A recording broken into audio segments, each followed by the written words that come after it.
Bonjour François Chalère. Oui, Vous bonjour. venez de publier chez Slatkin un livre qui s'appelle L'esprit de résistance, suivi de la question suisse. Donc on peut dire un essai qui est sorti à l'occasion, puisqu'on est en 2012, des 20 ans du vote de 1992, qui, on le rappelle, était l'année où la Suisse a démocratiquement refusé l'adhésion à l'espace économique européen. Ce livre est intéressant parce qu'il rappelle, disons, ces années-là, quelle était la conjoncture, comment elle a évolué, et à quel point, à ce moment-là, surtout en Suisse romande, vous étiez un peu seul contre tous, alors qu'aujourd'hui, l'opinion eurosceptique que vous défendez est quand même largement partagée par la population suisse romande, y compris. Donc la première question que je voudrais vous poser, avant d'entrer dans le débat d'idées, c'est si en quelques mots vous pouvez nous parler de cette période, votre parcours, je dirais, journalistique et militant dans le cadre de cette campagne de 92. Oui, à l'époque, mon parcours journalistique était très faible. J'avais environ 40 ans et j'étais entré dans le journalisme 4 ans auparavant en faisant un stage, le stage d'entrée dans la profession, ce qu'on appelle le stage RP pour devenir journaliste RP. Je l'avais fait à Vevey-Montreux, à la presse à l'époque, qui s'appelait l'Est Vaudois. Et j'étais en transition d'emploi, si l'on peut dire, en 92, au début de l'année 92. Je cherchais un job de journaliste à Lausanne ou à Genève et j'étais au chômage. Et le débat sur l'espace économique européen s'est mis en place à la fin du premier semestre. Et c'est là que je me suis rendu compte qu'il n'y aurait personne, et en tout cas aucun journaliste, pour faire de l'information ou prendre des positions contre l'adhésion de la Suisse à l'espace économique à l'EE. Et je me suis dit que là, j'avais une mission à remplir, puisque d'abord j'étais opposé à cet espace économique, ce qui était très rare en Suisse romande, en tout cas ouvertement. À l'époque, c'était très rare que quelqu'un le dise ouvertement. Et j'ai foncé un peu tête baissée dans cette aventure qui a consisté à lancer un petit journal qui s'appelait Suisse Info, qui a été vendu dans les kiosques et qui a été financé au départ par une personne et moi-même, mais c'était vraiment du bricolage. Mais très vite, j'ai reçu beaucoup de dons ponctuels qui m'ont permis de poursuivre la publication de ce journal pendant plusieurs mois après le vote. Donc si je comprends bien, c'était un journal un peu de contre-information par rapport à l'information officielle qui, en prévision de ce scrutin, était largement pro-européiste. Vous pouvez parler de contre-information, moi je pense que c'était de l'information simplement, mais c'est vrai de l'information tendant à montrer à quel point c'eût été une erreur d'adhérer dans l'espace économique européen. Et c'est vrai que rétrospectivement, on associe, et j'associe moi-même ce vote avec la question de l'adhésion à l'Union européenne. À l'époque, on était très soucieux de faire la différence. Tous les partis politiques et toutes les organisations et toutes les grandes associations de Suisse expliquaient que d'entrer dans l'espace économique européen, ça ne signifiait pas entrer dans l'Union européenne. Même si, à l'origine, l'espace économique avait été conçu comme une transition. Mais je reste persuadé aujourd'hui que l'espace économique européen aurait été en fait une mise sous protectorat de la Suisse par l'Union européenne, comme le sont aujourd'hui la Norvège ou d'autres pays qui sont dans l'espace économique européen. Du point de vue économique, j'ai tendance à penser que la Norvège est un protectorat économique européen. Parce que c'est vrai que cette campagne pro-européenne misait autant sur la menace que sur la séduction.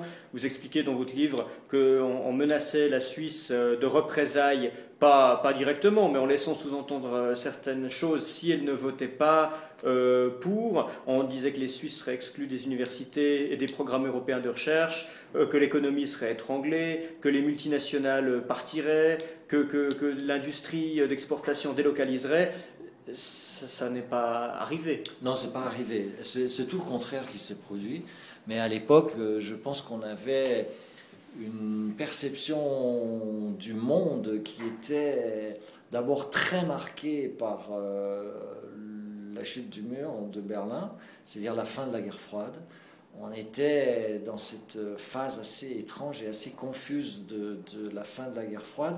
On se demandait, le monde cessant d'être distribué en deux grands pôles, cessant d'être bipolaire, l'Amérique contre l'Union soviétique, on se demandait comment le monde allait s'organiser à l'avenir, et il y avait l'intuition très forte, omniprésente, que les grandes puissances de l'avenir ne seraient probablement pas les États-Unis, parce que les États-Unis avaient fait leur temps, mais que ce serait plutôt les grandes puissances émergentes, dont évidemment la Chine.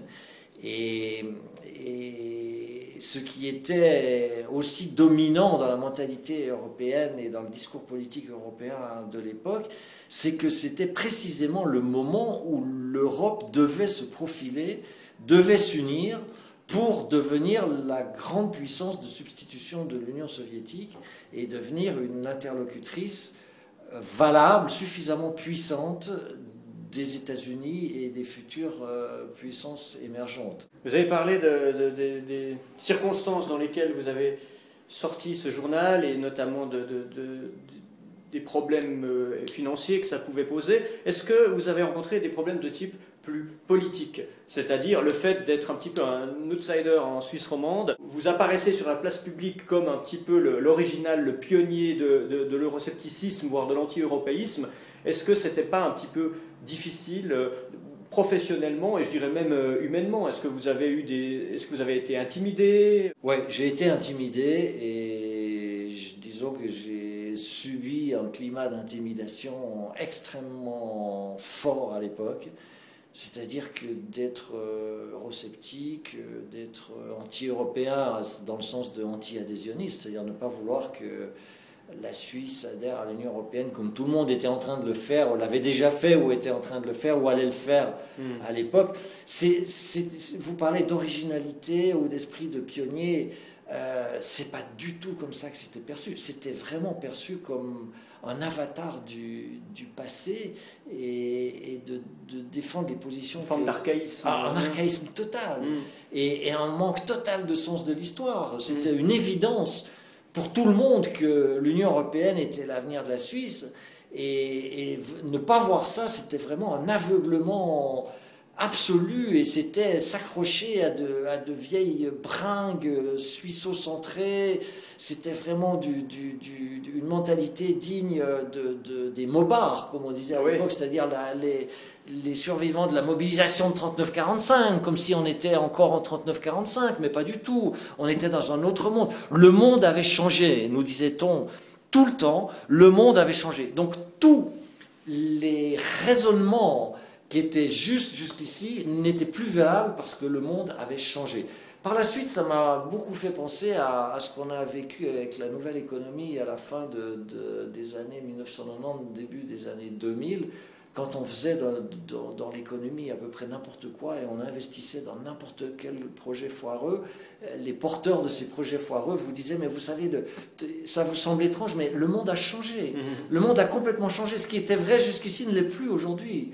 On est entré dans une phase nouvelle. Et les gens qui résistaient à ça passaient pour des passéistes, passaient pour des arriérés, oui, des espèces de Cro-Magnons. Mais pour parler de cette question d'acceptation sociale ou non de ces idées, il y a un passage qui m'a fait sourire, c'est qu'à un moment, le conseiller fédéral Caspar Villiger, qui était évidemment du côté des adhésionnistes, c'est bien Villiger, je crois, se plaint dans la presse qu'il a reçu une lettre de menace. Et vous, ça vous fait sourire parce que vous recevez tous les jours. Oui, à l'époque où c'était dans les jours où cette news est arrivée, que Villiger avait été victime, en guillemets, d'une menace de mort, et ça avait créé un certain émoi dans les médias. Je trouvais ça assez comique, parce que c'est vrai que j'en recevais pratiquement tous les jours. Pas pendant toute la période, mais il y a une période où j'en recevais tous les jours, venant des mêmes personnes d'ailleurs. Je pense que les menaces étaient répétitives. Par exemple, je le raconte dans mon récit, je recevais tous les matins, j'avais un répondeur automatique, et sur le répondeur automatique, pendant la nuit, je recevais un message de menaces qui me disait que j'étais un fasciste et qu'après le vote du 6 décembre, il allait y avoir une sorte de procès. D'épuration, enfin une sorte de procès de Nuremberg, et que je serais dans le box des accusés. D'autant qu'ils étaient sûrs de gagner. Voilà, ils étaient absolument sûrs de gagner, et que voilà, que je me retrouverais dans les poubelles de l'histoire, en gros. Et c'est vrai que j'ai reçu des exemplaires de Suisse Info qui me revenaient en retour, un qui était maculé de sang, et l'autre, et d'autres, plusieurs autres qui étaient couverts d'insultes et qui étaient aussi maculés d'ordures. En fait, je n'ai pas accordé beaucoup d'importance à cela à l'époque, mais ça donne une idée du climat extrêmement tendu qu'il y a eu pendant plusieurs mois, au deuxième semestre de l'année 1992. Je n'exagère pas en disant que la Suisse n'a jamais passé aussi près de ce qui ressemblait vraiment à une guerre civile. Une guerre civile... entre les régions linguistiques. Entre les régions linguistiques, mais même entre sensibilité par rapport à la question européenne. Il y avait rurale et urbaine, une dure... Pardon ? Par exemple, entre les populations rurales et urbaines, il aurait pu y avoir une ligne de fracture. Non, je pense que c'était pas aussi clair que cela. Non, entre sensibilité politique, c'est-à-dire entre partisans d'une adhésion à l'Union européenne et adversaires de l'adhésion à l'Union européenne. Et dans l'histoire du monde, comme vous le savez, il y a des guerres civiles qui ont eu lieu pour moins que ça. Bon, cette guerre n'a pas eu lieu après la victoire du non. Vous pensez qu'elle aurait pu avoir lieu après la victoire du oui ? J'en sais rien, à vrai dire, j'en sais rien. Non, je ne crois pas. Non, je ne pense pas. Avec le recul, je ne pense pas. À l'époque, on pouvait avoir ce genre d'impression. Avec le recul, je ne pense pas. Si le oui l'avait emporté, on serait dans l'espace économique européen, on ne serait pas dans l'Union européenne, ça j'en suis sûr. Et dans l'espace économique européen, eh bien, on adopterait au fur et à mesure que l'Union européenne produit des lois, dans le domaine économique, on les adopterait automatiquement, c'est-à-dire qu'on aurait cessé d'avoir une autonomie de légiférer dans le domaine économique. Et alors vous me direz, et on me dit souvent, oui mais bon, 4 lois sur 5 dans le domaine économique ou autres sont inspirées de ce qui se fait dans l'Union européenne. À cela je réponds, mais ça a toujours été le cas. La Suisse s'est toujours inspirée de ce qui s'est fait en Allemagne, en France et surtout aux États-Unis pour légiférer. Ça ne veut pas dire qu'elle a renoncé à sa souveraineté. Il y a une grande différence entre avoir la liberté de s'inspirer de qui on veut et puis d'adopter automatiquement la législation de pays voisins. C'est très différent. Parce que vous écrivez dans un texte qui je crois date quand même de quelques années, que à ce moment-là, les conséquences de l'adhésion auraient été, donc entre autres, je cite, une augmentation de la fiscalité indirecte sans qu'il y ait une diminution d'autant de l'impôt sur le revenu, parce qu'il s'agit quand même de payer 2,5 milliards de contributions au fonctionnement de l'UE. Il y aurait eu une hausse des taux d'intérêt et, selon une étude de l'École polytechnique fédérale de Zurich, une réduction de 2% de l'emploi 5 ans après l'adhésion, et ensuite un effet aussi déflationniste. Baisse des salaires, baisse des prix. Est-ce qu'aujourd'hui, vous pensez, si ça arrive aujourd'hui, est-ce que ce serait à peu près, sans entrer dans les détails, les mêmes conséquences ? Oui, je pense. Ouais. Je pense, et on peut discuter sur le timing. Et puis alors surtout, la question est de savoir si la Suisse adhérait à l'Union européenne aujourd'hui, est-ce qu'elle adhérerait à l'euro ? Oui. Il y a des pays qui sont dans l'Union européenne et qui n'ont pas adopté l'euro. Et on pourrait imaginer que la Suisse bénéficie du même opting out que la Suède ou le Danemark ou la Grande-Bretagne et le Royaume-Uni et n'adopte pas l'euro. Mais dans un cas comme dans l'autre, le grand risque pour la Suisse économiquement, indépendamment du fait qu'on cesserait de produire des lois dans beaucoup de domaines parce qu'on adopterait la législation commune, la grande conséquence économique, elle est effectivement déflationnaire, c'est-à-dire que le niveau de prix et de salaire qui est déjà fortement sous pression aujourd'hui, et heureusement que nous avons des syndicats qui défendent becs et ongles les mesures d'accompagnement dans la libre circulation des personnes, parce que le maintien des niveaux de salaire actuels en Suisse ne tient qu'à un fil. Vous n'avez pas l'impression que ces mesures d'accompagnement, tout comme la multiplication théorique du nombre d'inspecteurs du travail, était surtout voilà, la pilule à faire avaler aux syndicats pour qu'ils acceptent de se ranger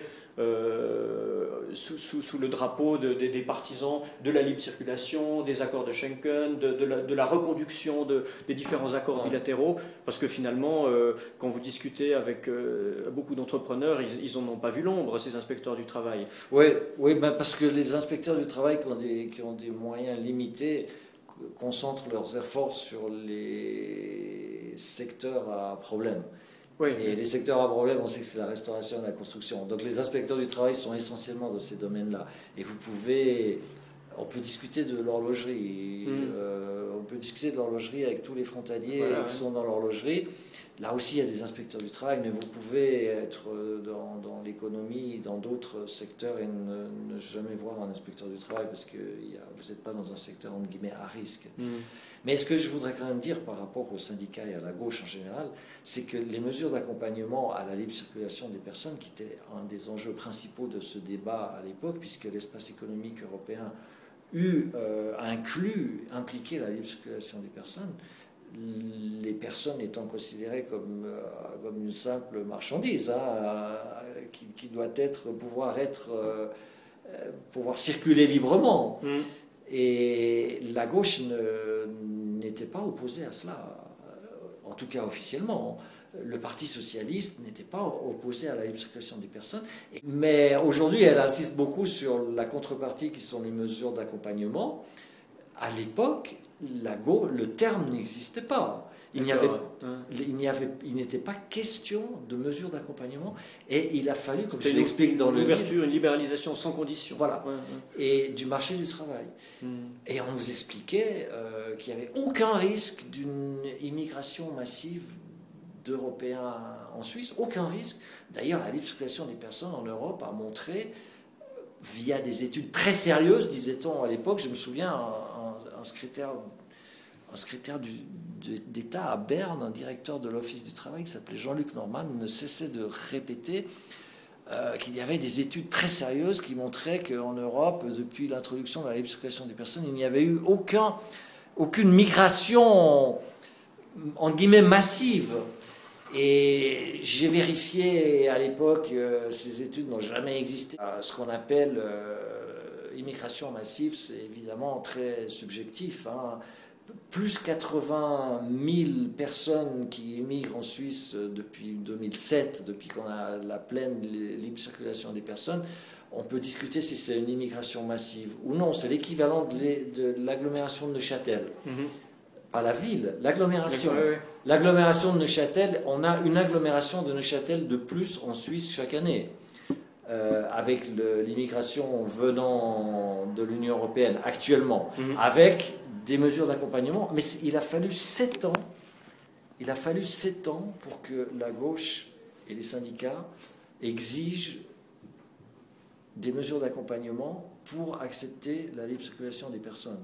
Mais pendant 7 ans, il n'en a pas été question. Enfin, progressivement, oui, mais l'idée de mesures d'accompagnement est venue très tardivement de gauche, et ça a été le compromis pour que la gauche accepte la libre circulation des personnes. Les questions que je voudrais poser maintenant, c'est essayer de vous soumettre quelques contradictions. Donc voilà, je me mets dans le rôle d'un fervent européiste, et je vais vous poser quelques questions. Vous faites une critique de la géopolitique dans votre ouvrage. Vous dites maintenant, depuis des années, tout ce qui sort en géopolitique, ça part d'un présupposé qu'il faut remettre en question, c'est-à-dire la réelle géopolitique qui dit que finalement, indépendamment des idéologies et autres, c'est un rapport de force qui s'institue à travers les siècles, avec toujours une hégémonie. Vous écrivez, je vous cite, « Il devrait être possible d'espérer aujourd'hui que le XXIe siècle, qui a à peine commencé, s'oriente vers un monde sans volonté de puissance, dans lequel chaque État, quelle que soit sa taille et sa démographie, vous rappelez d'ailleurs toujours que la Suisse n'est pas un petit pays, mais un pays de taille moyenne, se concentre sur sa prospérité intérieure dans un sain esprit d'émulation et d'échange. Alors, donc un monde finalement relativement égalitaire, multilatéral, vous insistez beaucoup là-dessus, c'est-à-dire où on entretient des relations, on n'est pas enfermé, mais des relations multilatérales, donc qui sont en quelque sorte multilatérales et bilatérales, les deux sont combinés. Aussi, dans un droit des peuples à disposer d'eux-mêmes. Est-ce que c'est pas un petit peu utopique? Parce que est-ce que dans l'histoire, ce modèle n'a jamais existé? Oui, ce modèle n'a jamais existé et c'est certainement en grande partie utopique, mais je crois que c'est le modèle vers lequel on doit tendre.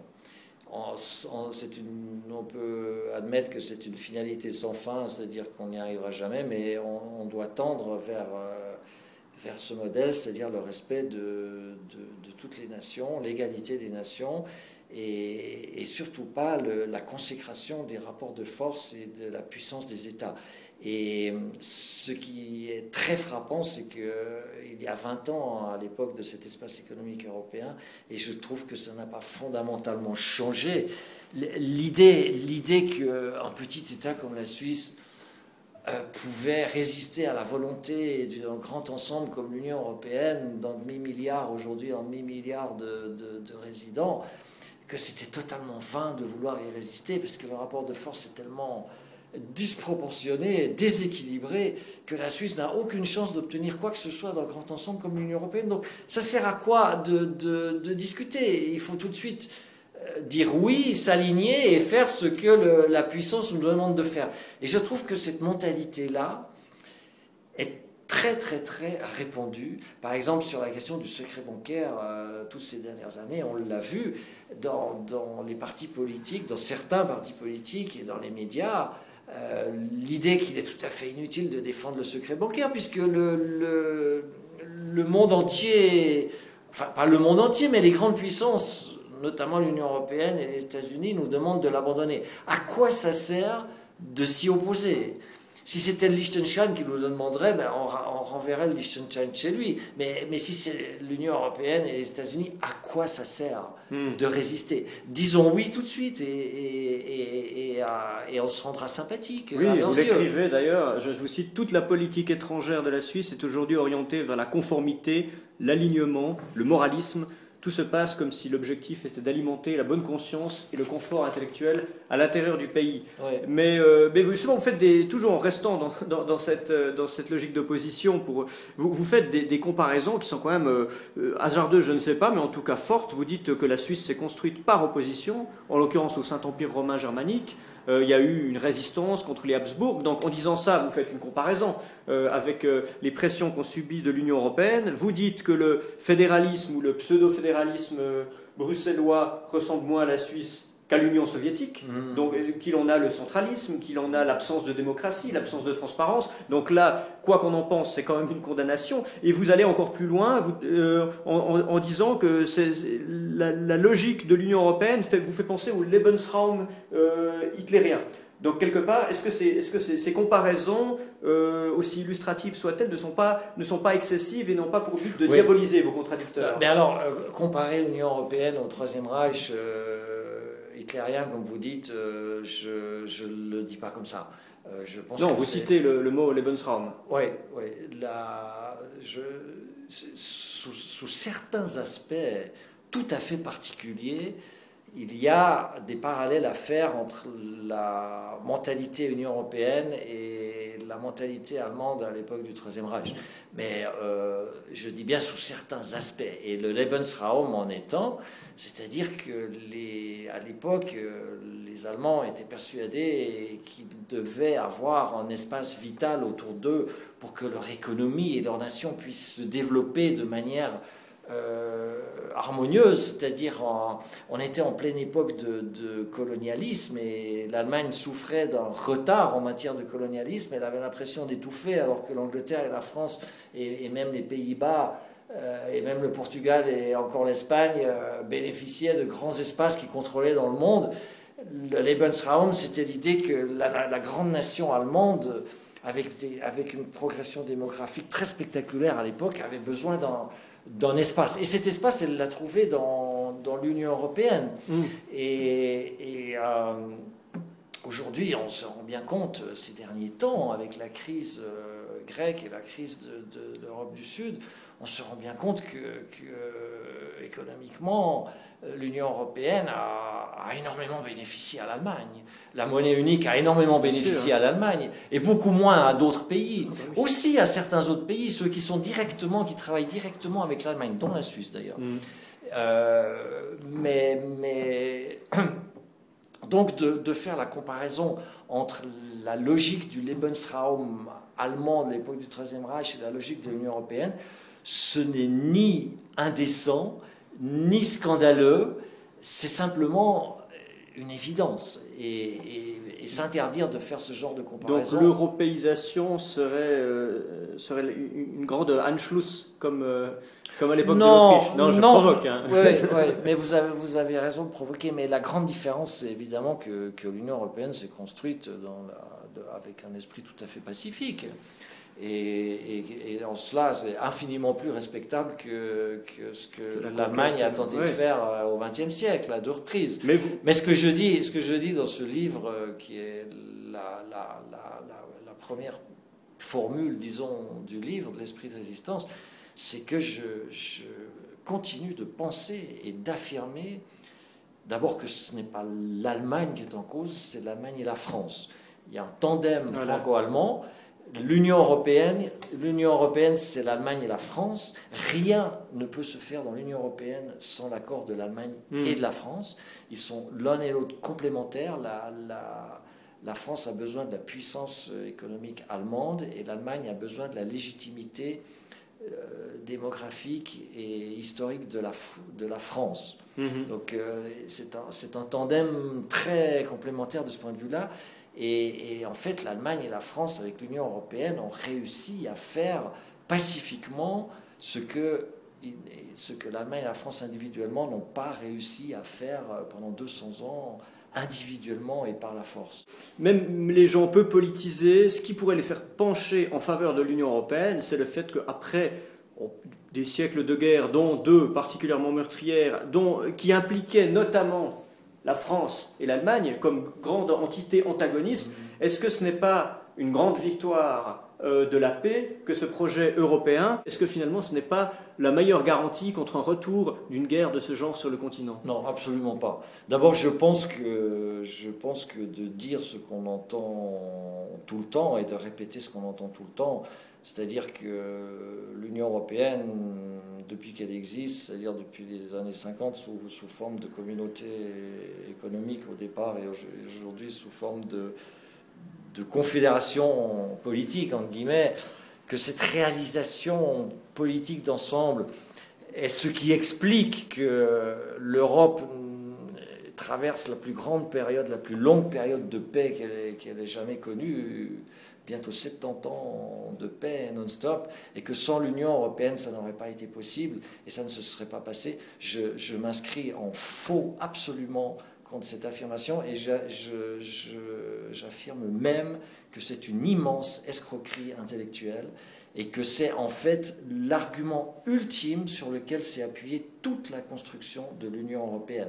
C'est de dire... Dans le sens commun, c'est celui qu'on entend le plus souvent, je pense. Voilà, absolument. Et en fin de conversation, c'est toujours là-dessus qu'on arrive. On peut critiquer l'Union européenne, mais c'est grâce à l'Union européenne que nous sommes en paix en Europe. C'est faux.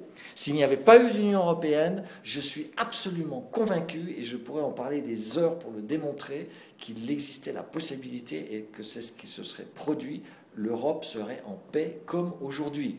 La Deuxième Guerre mondiale, la première et ensuite la Deuxième Guerre mondiale, les deux guerres mondiales qui ont été à l'origine des guerres, qui ont été fondamentalement, disons, des guerres franco-allemandes, ces deux guerres mondiales ont créé un traumatisme énorme en Europe et dans la mentalité européenne, et personne en Europe n'a envie de se refaire la guerre 70 ans après, et je pense que ça va encore durer 200 ou 300 ans. Et vous pensez que ce traumatisme peut être plus durable qu'une institution comme l'Union européenne? Mais certainement, et puis si c'est pour raisonner à 200 ou 300 ans, ça ne sert à rien de le faire, parce qu'il peut se passer tellement de choses. Mais aujourd'hui, personne aucun pays européen n'a envie de se faire la guerre en Europe depuis la Deuxième Guerre mondiale. Il n'y a pas besoin d'Union européenne pour ça. Donc on peut imaginer une Europe à la fois sans Union européenne telle qu'elle existe et sans guerre. Mais absolument. Et non seulement l'Europe, mais le monde. Nous sommes en train de surmonter ce besoin de se faire la guerre qui a marqué l'humanité depuis ses origines à peu près. Et c'est formidable, mais ça n'a rien à voir avec l'Union européenne. Faire porter à l'Union européenne, j'allais dire la responsabilité, non, lui faire valoir le bénéfice de cette c'est une escroquerie intellectuelle, c'est un abus total.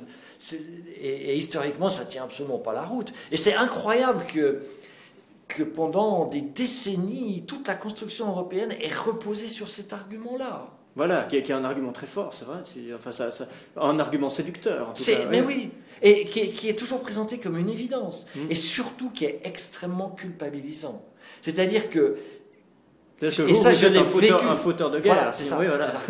Je l'ai vécu en 1992 dans cet incroyable débat que nous avons eu en Suisse, et les Français l'ont connu avec Maastricht, et toute l'Europe l'a connu de diverses manières. Si vous étiez eurosceptique, si vous pensiez que ce qu'on faisait en matière de construction européenne était inutile ou néfaste, immédiatement on vous faisait porter la responsabilité des guerres futures en Europe. Ah ouais, c'est une responsabilité.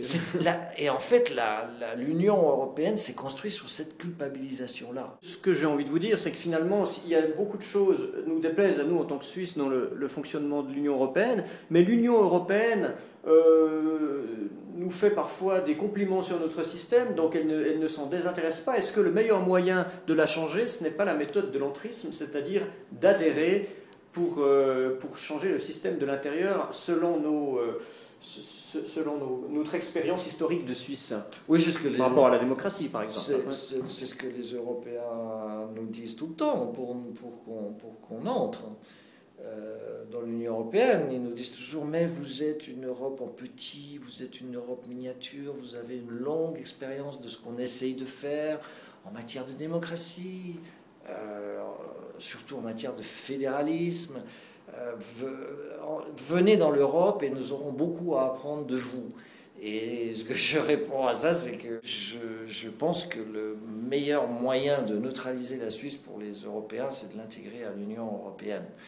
Et regardez comment les petits pays de l'Union européenne sont traités par l'Allemagne et la France.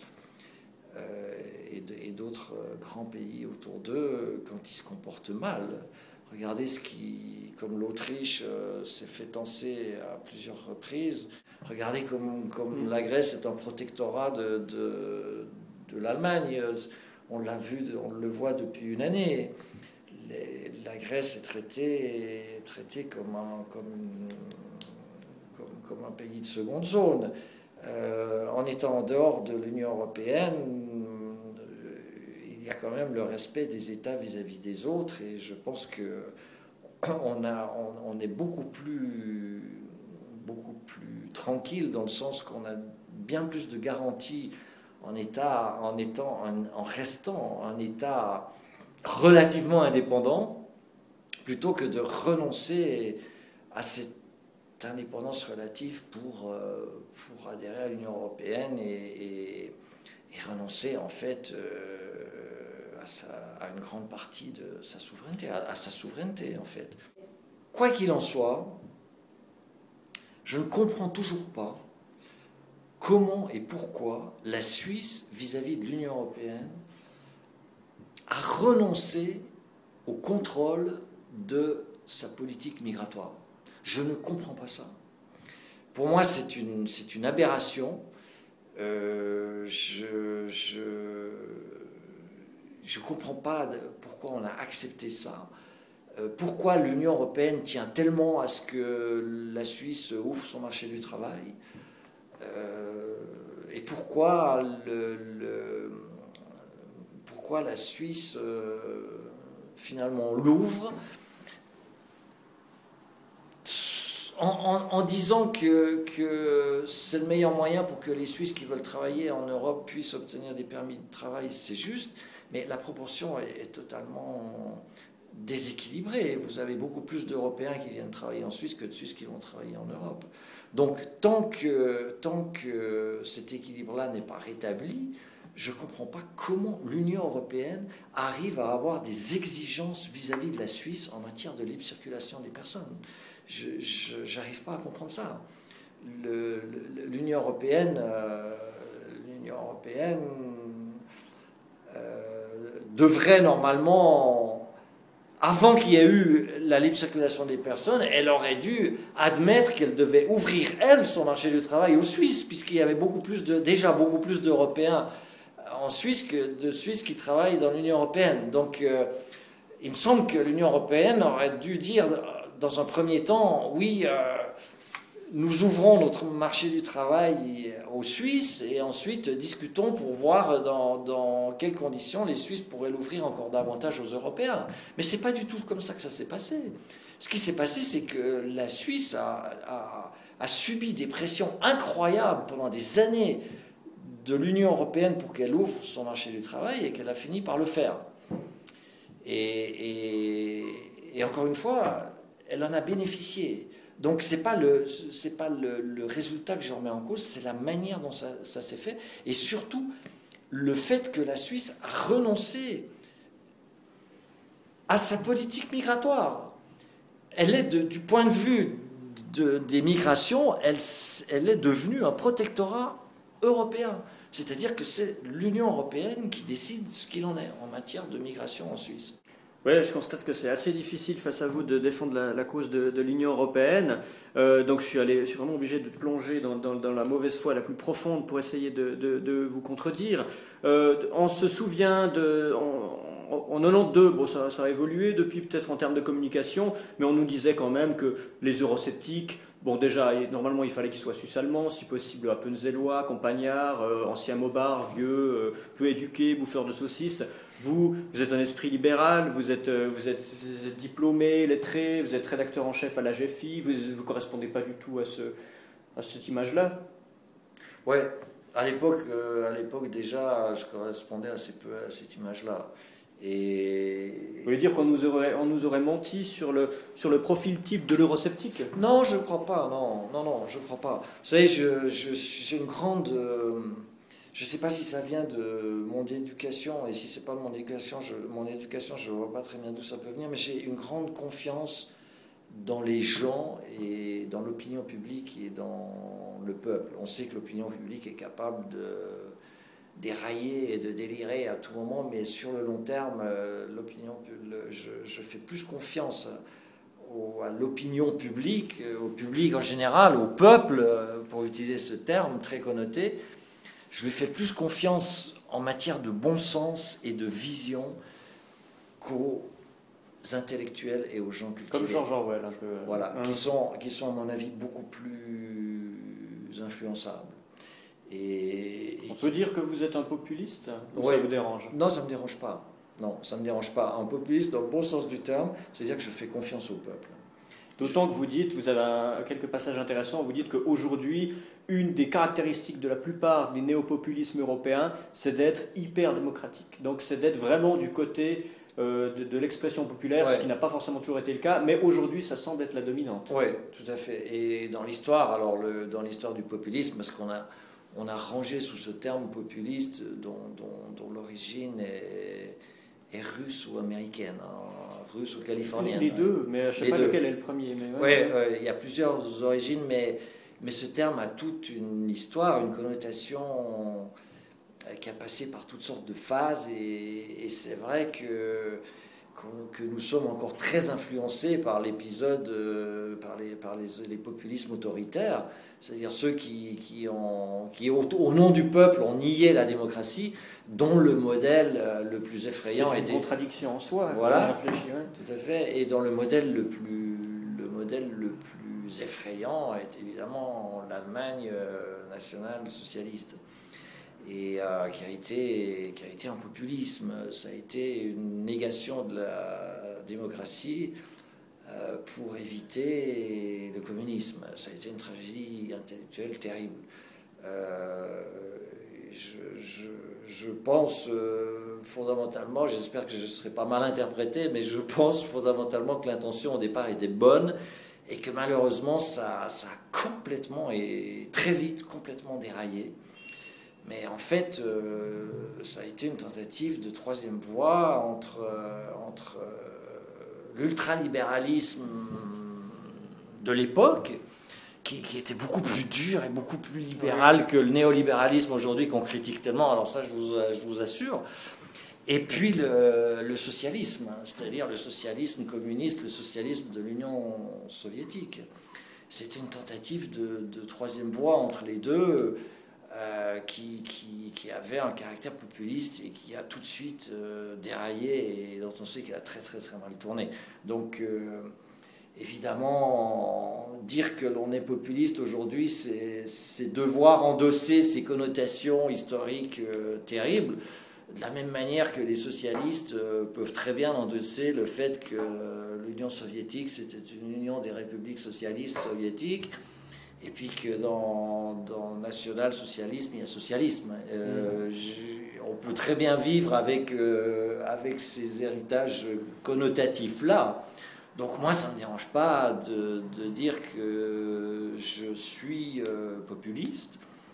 Je suis populiste dans le bon sens du terme. Vous parlez peu justement de la Russie, mais vous en dites quelques mots, c'est assez intéressant. Vous dites finalement les relations ne sont pas trop mauvaises, elles sont prudentes, parce que peut-être que parmi les chefs européistes, il y en a qui ont derrière la tête l'idée que ça pourrait s'étendre un peu plus loin à l'Est. Alors, est-ce que vous pensez que dans les élites européennes, certains auraient une vision, ce qu'on appelle eurasiste, hein, comme des gens comme Alexandre Douguine ou des gens comme ça? Oui. Alors, il y a différentes manières. On l'a vu dans l'entre-deux-guerres. En Allemagne, notamment, il y avait cette réflexion sur l'Ostorientierung. Ça s'est fait à plusieurs reprises sous des formes très différentes. Mais est-ce que vous pensez qu'il y a une volonté de conquête, de séduction ou d'alliance vers l'Est? Non, je ne pense pas jusqu'à la Russie, non. Jusqu'à la Russie non comprise, oui. Ça s'est fait. Puisque la Pologne est dans l'Union européenne et les pays baltes le sont. À l'époque, en 1992, ce n'était pas le cas et les frontières de l'Union européenne, comme aujourd'hui d'ailleurs, n'étaient pas fixées à l'Est. Et tant que les frontières ne sont pas fixées à l'Est, on doit ménager la Russie. Et on ménage la Russie des fois de manière inconsidérée et excessive, comme ça a été le cas, comme je le raconte. Je fais une analyse de la tragédie tchétchène et je m'indigne rétrospectivement que l'Union européenne ait été si complaisante vis-à-vis de la Russie par rapport à la Tchétchénie. Bon, mais il y a la question de la Russie, la question russe, puisqu'on parle de question suisse, la question russe en Europe. Est-ce que la Russie fait partie de l'espace européen? Est-ce qu'on pourrait imaginer que la Russie fasse un jour partie de l'Union européenne et ce genre de choses? C'est très théorique. Intuitivement et instinctivement, je répondrais non. La Russie n'en fait pas partie pour des raisons historiques, culturelles qui ne sont pas très claires. Hein. Si vous lisez les auteurs russes, ils n'ont pas l'air très très éloignés de la mentalité et de la culture européenne dans le fond. Mais je pense que indépendamment de la légitimité intellectuelle ou historique de la Russie dans l'Europe, je pense qu'il y a un élément tout simple qui fait que la Russie ne sera jamais dans l'Union européenne. C'est que l'Union européenne, comme je l'ai dit, c'est la France et l'Allemagne. Donc pas d'axe Paris-Berlin-Moscou, non. comme on a souvent parlé. Et qu'aucun des deux pays n'a d'intérêt à ce qu'il y ait un nouveau membre, la Russie, qui est, je crois, plus peuplé que la France et l'Allemagne réunies. Voilà. Donc, fondamentalement, je pense que la puissance des nations que je combats, parce que je suis contre la volonté de puissance en matière politique, je suis résolument contre la volonté de puissance en matière politique, je suis une espèce de peace and love attardé, permettez-moi de le dire. Je pense que c'est impossible que l'Allemagne et la France renoncent à leur prépondérance en Union européenne et la transmettent à la Russie, parce que dans le fond, c'est quand même la population qui fait la puissance. Voilà, c'est d'ailleurs une ligne de fond de votre livre, vous y revenez souvent, et vous remettez en question ce critère de la démographie, évidemment parce que la Suisse n'en sort pas gagnante, mais aussi parce que vous pensez que ce n'est pas ce qui est déterminant. Et ce que vous venez de dire pour la Russie, alors que là on est vraiment dans l'hypothèse, vous le dites de manière beaucoup plus concrète sur la Turquie, parce que quand la France nous dit qu'elle ne veut pas que la Turquie adhère, en général, elle donne d'autres raisons. Elle dit qu'il y a des raisons historiques, civilisationnelles, ou bien que les élites turques sont trop corrompues, pas assez aux normes européennes. Mais en fait, la grande raison, ce dont la France a peur, c'est d'être dépassée démographiquement par la population turque. Est-ce qu'on pourrait imaginer que si la Turquie entrait dans l'Union européenne, on aurait un axe germano-turc au lieu d'avoir un axe franco-allemand? Ouais, je pense qu'on peut tout à fait l'imaginer, et c'est ce qui explique que la France s'est toujours opposée de manière catégorique à l'entrée de la Turquie dans l'Union européenne, et que l'Allemagne, de son côté, ne s'est jamais vraiment opposée. Ce serait ça la vraie raison. Ouais, pour moi, il n'y a aucun doute que c'est ça la véritable raison. Ce ne sont pas des questions culturelles, n'est-ce pas? Si vous prenez Bosnie-Herzégovine ou l'Albanie ou le Kosovo, qui ont une dimension musulmane existante, disons pas très forte, mais existante quand même, c'est pas du tout un obstacle à l'idée que ces petites régions puissent un jour faire partie de l'Union européenne. C'est pas du tout un problème. Et parce que ce sont des petites entités. S'agissant de la Turquie, c'est très différent, puisque la population turque est plus élevée que la population française, mais moins élevée que la population allemande. Elle est entre les deux. C'est à peu près 70 millions de résidents, la Turquie. La France, environ 60 millions, enfin, je n'ai plus les chiffres en tête, mais c'est entre deux. Donc l'Allemagne pourrait s'accommoder d'une Turquie dans l'Union européenne, et la Turquie deviendrait très vite le premier interlocuteur de l'Allemagne à la place de la France. Qui est menacée dans cette hypothèse et non pas voilà. l'Allemagne. Et le tandem franco-allemand serait distendu au profit d'un tandem franco-turc auquel la France... Turco-germanique plutôt. Oui, turco-germanique, voilà. Germano-turc. Que la France, auquel la France est toujours opposée. Ça n'a jamais été dit comme ça, mais pour moi c'est une évidence. Ouais. Sinon, il n'y a aucune raison, il n'y a pas d'autre moyen de comprendre cette opposition. Mais ce n'est pas forcément les arguments qui donnent, ils en trouvent d'autres.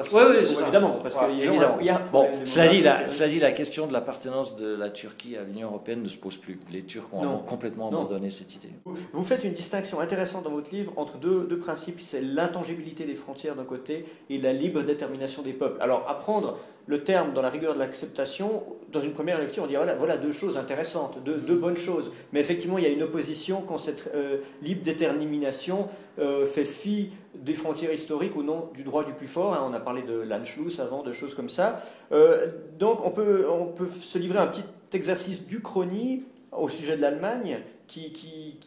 Que se serait-il passé, à votre avis, si elle ne s'était pas réunifiée, puisque c'est vraiment un événement qui joue un rôle essentiel dans cette construction européenne.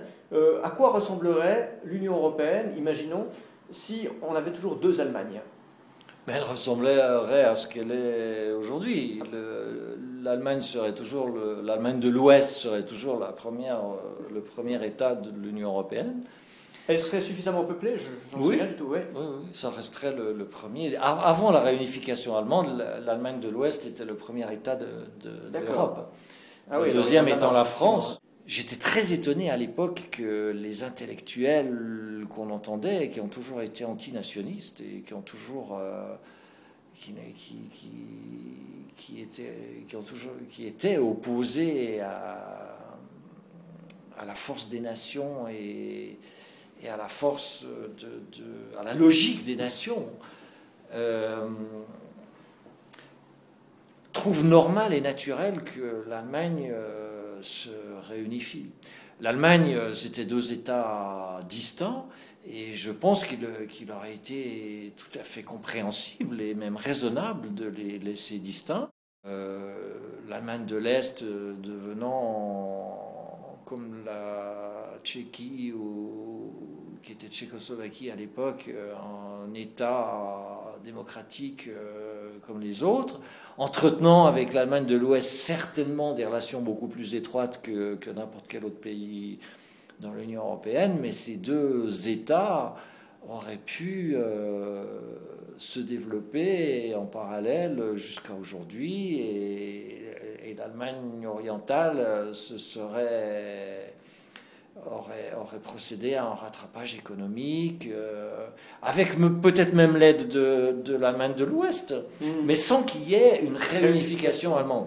Et cette réunification allemande, à mon avis, était inutile. Et puisque vous l'évoquez, je suis très attaché à une notion qui était dominante à l'époque et qui a complètement disparu, c'est l'intangibilité des frontières.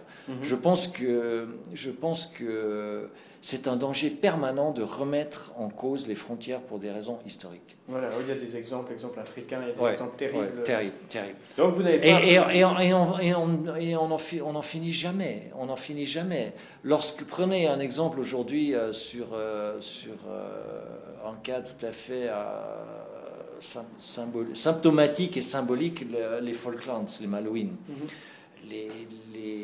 Les Argentins reviennent sur ce sujet en disant qu'ils n'acceptent pas que le Royaume-Uni soit propriétaire de ce bout de terrain qui est au large de leur côte, et que ce bout de terrain devrait revenir à l'Argentine pour des questions historiques et géographiques. On veut changer les frontières. Et si on le fait, on peut aussi dire c'est absurde à mon avis, et si on le faisait, on pourrait aussi dire aux Argentins, mais regardez, les frontières, historiquement, les frontières de l'Argentine sont assez récentes, et vous-même, avant que l'Argentine soit Argentine, elle était peuplée d'indigènes, et ces indigènes ont été déplacés, ont été dominés, et on ne va pas remettre en cause aujourd'hui toute l'histoire et refaire les frontières et refaire les États en fonction pour revenir à des États entiers. Ça n'a aucun sens. Il y a un certain moment où on devrait se dire, maintenant c'est terminé. Et on l'a dit dans la période de la guerre froide, l'intangibilité des frontières était une notion qui avait une grande force à l'époque. Alors c'est en concurrence avec la libre détermination des peuples, et on admet que dans certains cas, les frontières peuvent être modifiées lorsqu'il y a un accord total des deux côtés, et que tout le monde est d'accord pour changer les frontières. Ça, c'est la libre détermination des peuples. Mais j'évoquais le rôle de la réunification de l'Allemagne dans l'histoire européenne, parce que vous faites remarquer qu'entre Mitterrand et c'est Helmut Kohl, je crois, cette réunification est allée de pair avec la création de la monnaie euro. Oui. C'est ça, vous dites que c'est un des deals les plus étranges de l'histoire, parce qu'on ne voit pas bien le rapport entre les deux. Pardon. Oui, mais alors moi, je n'invente rien, parce que c'était tout à fait officiel, ça a été présenté comme ça. C'était politiquement ce que le président Mitterrand a déclaré à l'époque, et ce que le président Kohl, le chancelier Kohl déclarait à l'époque, c'est qu'en fait la création de la monnaie unique était une espèce de contrepartie de la réunification allemande. 20 ans, enfin pas 20 ans, mais une décennie après, on se rend compte à quel point c'était pas une contrepartie. Les deux ont profité à l'Allemagne. Et ça a été, je pense, une erreur politique considérable du président Mitterrand. Mais vous savez, je suis un conservateur un peu absolu. Je pense, à l'époque de la création de l'euro, je pensais que c'était une erreur du point de vue politique et économique. Aujourd'hui que l'euro existe, et existe depuis 10 ans, je pense qu'on doit apprendre à faire avec. Et je ne suis pas du tout pour un retour aux monnaies nationales. D'accord. Je pense qu'il faut faire avec. Maintenant, ce truc existe et il faut en faire quelque chose de bien. Les Européens doivent en faire quelque chose de bien. C'est pour ça que je suis totalement contre la sortie de la Grèce de la zone euro, contrairement certainement à la majorité des électeurs de la GFI. Mais je pense que c'est inutile de revenir en arrière. Il faut faire les choses bien avec la situation qui existe, avec ce qu'on a. Dans cette histoire de la construction européenne, vous évoquez quelque chose auquel j'avais jamais pensé, c'est qu'au moment où où la France a adopté le traité de Maastricht, les européistes ont utilisé comme argument le fait de dire regardez, la Suisse a fait sa demande d'adhésion. Ouais. Si la Suisse le fait, en plus elle se prononcera démocratiquement, c'est un bon signe. Ouais. Et peut-être que ça aurait fait peut-être que ça a fait pencher la balance. Sauf qu'ensuite, eux, les Suisses ont dit non, mais les Français ont dit oui quelque temps avant. Aujourd'hui, vous dites on peut jouer le même rôle, mais dans l'autre sens, c'est-à-dire comme modèle de résistance. Et moi, c'est quelque chose que j'ai souvent ressenti en parlant avec des Européens de différents pays qu'on n'a jamais consulté pour se prononcer là-dessus. L'exemple français est très bon, puisqu'il y a eu ce scandale du traité constitutionnel européen, du traité de Lisbonne, qui ne passant pas par la voie populaire est repassé par une autre voie pour être adopté. Et beaucoup de gens se disent « Ah, mais si on était comme vous, les Suisses, on aurait fait la même chose, sauf que nous, on ne nous a pas demandé notre avis. » Et vous avez une phrase vers... Enfin, je ne vais pas citer toute la phrase, mais vers la fin, vous dites que le rôle de la Suisse, bon déjà, pour qu'elle s'illustre, il faudrait qu'elle se trouve un leadership dans un domaine ou dans un autre, et qu'elle devrait, par exemple, prendre la tête d'un forum des petites et moyennes nations, qui, en quelque sorte des non-alignés, comme ça existe déjà, mais sur une autre partie du globe, pour, je cite, réactualiser ces traditions politiques anti-impériales. Ouais. Et là, on retourne justement à ce qu'on avait dit sur le Saint-Empire romain germanique, sur beaucoup d'événements, et s'il y a bien une constance dans l'histoire suisse, c'est peut-être celle-là. Alors, est-ce que ce serait peut-être ça l'avenir pour la Suisse par rapport à ses relations avec l'étranger, outre le fait de continuer à avoir de bonnes relations bilatérales et multilatérales, mais se poser un peu comme le phare d'une résistance à ces hégémonies, quelles qu'elles soient, à cette mondialisation, à cette européisation du monde? Ouais. Moi, c'est pas la mondialisation en soi, c'est le fait que la puissance a repris, face à l'égalité des États et à ce genre de notions, la puissance des nations a repris énormément d'importance, et je trouve que dans sa politique étrangère, la Suisse, qui se plaint un peu, et elle a raison, de manquer d'amis et d'alliés politiques, elle pourrait en trouver beaucoup dans le monde émergent, de petits pays et même de grands qui se plaignent d'être maltraités par les grandes puissances, et la Suisse devrait avoir un leadership dans la manière, c'est-à-dire en la matière, c'est-à-dire de faire une espèce de forum, ou en tout cas une sorte d'association des petites nations pour s'adresser aux grandes, plutôt que de se plaindre de n'avoir pas d'alliés. Et je pense que dans cette démarche-là, la Suisse pourrait trouver des alliés assez inattendus, notamment dans le groupe de pays qu'on appelle les BRICS, même le Brésil, la Russie, l'Inde, la Chine, ces grands pays, ces grandes puissances sont encore marqués par le colonialisme, et quand les États-Unis ou l'Union européenne décident de faire la morale et de faire la loi dans le monde, ces grands pays en général s'y opposent. Et en ce sens, ce sont des alliés naturels de la Suisse vis-à-vis de l'Union européenne, qui ferait pression, parce que la Suisse est un petit pays avec lequel qu'on peut influencer, ou même les États-Unis. L'ambassadeur d'Iran en Suisse a tenu exactement le même discours en disant « J'aime la Suisse parce qu'elle est capable de dire non au leadership américain. » Ouais, tout à fait, tout à fait. Très bien, François Chalère, je vous remercie de m'avoir accordé cet entretien. Donc, je rappelle que votre livre « L'esprit de résistance suivi de la question suisse » est paru récemment chez Slatkin. Le prix, vous le connaissez en librairie? À vrai dire, non. C'est peut-être imprimé derrière? Non. Voilà, mais moi, c'est une lecture que je vous conseille, et ça vaut la peine. C'est un livre actuel, pas seulement parce qu'on fête les 20 ans de ce vote, mais parce que nos rapports avec l'Union européenne sont loin d'être terminés. La question un jour ou l'autre sera remise sur le tapis, et il sera à ce moment-là important de voter en toute connaissance de cause, voire de militer d'un côté ou de l'autre. Tellement c'est une question essentielle. Je vous remercie. Merci à vous.